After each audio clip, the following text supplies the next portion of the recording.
Welcome to plus TV Telangana. ఈ రాష్ట్రంలో చూసుకుంటే కాంగ్రెస్ పాలన పైన ప్రజలైతే కోపానికి వస్తూ ఉన్నారు, తిడుతూ ఉన్నారు, కొడుతూ ఉన్నారు.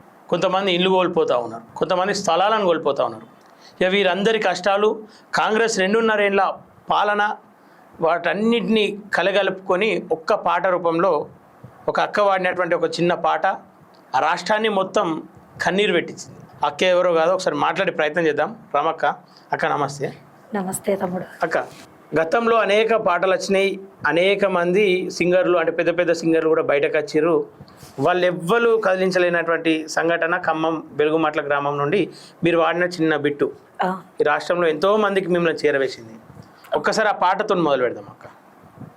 ఉన్నవాడు మేడ మీద మేడలెన్నో కడుతూ ఉంటే లేనివాడికి ఉన్న నీడా నేల కూలి చెదురుతుంటే ఇదే నా దేశం మారిన తీరు చూడవే పేదల కలిపోరు రాష్ట్రంలో రాజకీయ జెండాలు తప్ప మరేమీ మారలే అడగవే అమ్మా ఈ భారతదేశం వెలుగుతుందట అడగవే అమ్మా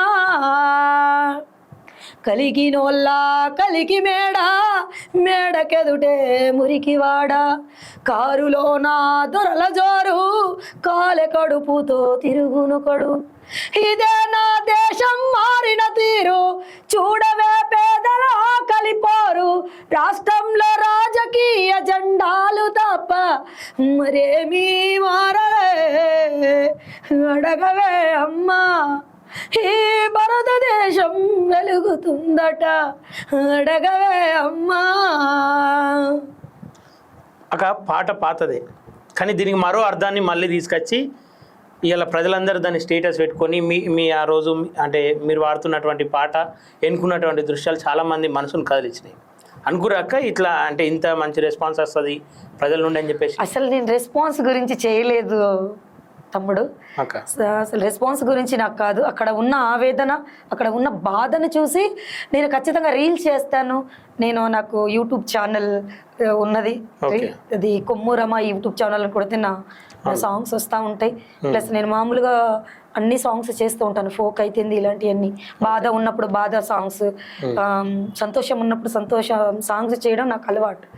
అక్కడికి పోయేసరికి అక్కడ కూడా నాకు ఇల్లు, నాకు స్థలం ఉంది, నాకు కూడా స్థలం ఉందన్న. అయితే ఆ స్థలాన్ని పట్టి అది లేకపోవడం, ఇంతలో మా సార్కి కొంచెం క్యాన్సర్ అని సీరియస్ ఉంటే మేము హాస్పిటల్లో ఉండటం, బసం తారక హాస్పిటల్లో ఉన్నాం ఎక్కువలో కొట్టేటప్పుడు. నేను అక్కడికి పోయి చూసుకునేసరికి అసలు వల్లకాడ అయినట్టు అయ్యేసరికి ఆ బాధలో నుంచి వచ్చిన పాటే ఇది. ఆ దృశ్యాలు చూసినప్పుడు మిట్టపల్లి సురేందర్ అన్న పాడిన పాట ఇది. గతంలో నేను ఒక 1 year బ్యాక్ నేను దీన్ని దాంట్లో అది అదంటది ఏంటి ఇన్స్టాలో కూడా నేను ఆ పాట అంటే చాలా ఇష్టపడ్డాను. కానీ అది అక్కడికి పోయేసరికి నాకు ఎందుకు పాట చివరిగా మీకు ఉపయోగపడ్డది, మీ కష్టానికి మీ బాధలకు ఉపయోగపడదు. ఇప్పుడు మీ ఫ్లాట్ కూడా పోయింది అక్క అందులో? పోయింది. అంటే ఎట్లా ఫ్లాట్ మీకు ఎట్లా వచ్చింది? ఆ ప్లాట్ ఎట్లా వచ్చిందన్న, అది భూదాన భూమి అని చెప్పేసి చాలా మంది వేసుకున్నారు, అందులో నేను కూడా వేసుకోవడం జరిగింది. ఒక 8 ఏళ్ల నుంచి అందరూ ఉండడం జరుగుతుంది అక్కడ. కాకపోతే కొంతమంది ఇల్లులు కట్టుకున్నారు కాయ కష్టం చేసి. ఇక ఇల్లు ఉంటే మంచిది, మొత్తం అదంతా ఏమి అవి కరెంట్లు లేవు, ఏం లేవు కదా, మొత్తం రోడ్లు లేవు, ఏం లేవు, పాములు అవి వస్తాయని చెప్పేసి కొంచెం కొంచెం డబ్బు కూడా పెట్టుకొని కూలి నాలి చేసుకుని డబ్బు కూడా పెట్టుకున్న వాళ్ళు కొంచెం మంచిగా ఇల్లు కట్టుకున్నారు. ఇక కొంతమంది ఏమో మాలా ఇట్లా కొంచెం పిల్లల్ని ఎట్లా ఇది చూసుకునే వాళ్ళు, ఒక్కళ్ళు ఉన్న వాళ్ళు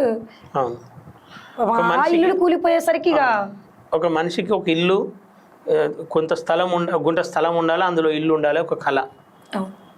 కళ్ళ ముందే కట్టుకుని ఇల్లు కూలిపోతా ఉంటే ఆ బాధను అంటే మీ మాటల్లో ఎట్లా చెప్పగలుగుతారు? ఆ బాధను చూడలేకనే ఈ సాంగ్ పాడడం జరిగింది తమ్ముడు. నేను అక్కడికి వెళ్ళాను, అక్కడికి వెళ్ళగానే అసలుకి మొత్తము ఏంటి అసలు జనాలు మొత్తుకోవటాలు అది ఇది చూసేసరికి అయ్యో ఒక 100 గజాల భూమి ఖమ్మంలో ఉంటే ఎక్కడికి పోయినా అక్కడికి చేరుకుంటాం కదా అనుకునే పేదల గోడు వినేసరికి నాకు ఖచ్చితంగా చాలా అంటే చాలా బాధ అనిపించింది సార్.